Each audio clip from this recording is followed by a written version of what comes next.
Hi, I'm Tyler with Dr. Door. I'm going to show you how to properly measure your garage door today. We're going to go width by height. Take your tape measure, run it all the way down, bang, take it down.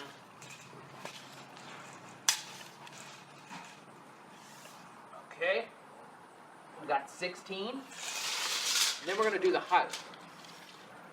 Take it here, run it up, and we got 7. So when you're calling somebody, you say you got a 16 by 7.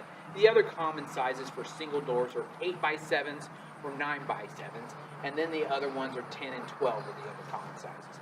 The other factor that we have to work with is your headroom. Okay, what we're going to do is find our headroom. So headroom, you need at least 12 inches for your garage door and 3 inches for your garage door opener. So what you're going to do is you're going to find the top of your garage door, and then you're going to take your tape measure, run it right up the middle until you hit the top of your ceiling. In my case, my ceiling's wide open, so then I just measure up and make sure I have 15 inches, which I do. So at that point, then I can sneak in my garage door opener and my track all in one, so then I don't have to have what is called low headroom. But if you have any questions, obviously just give us a call. I'd be happy to come out and take care of you. Dr. Door, where service and safety are superior.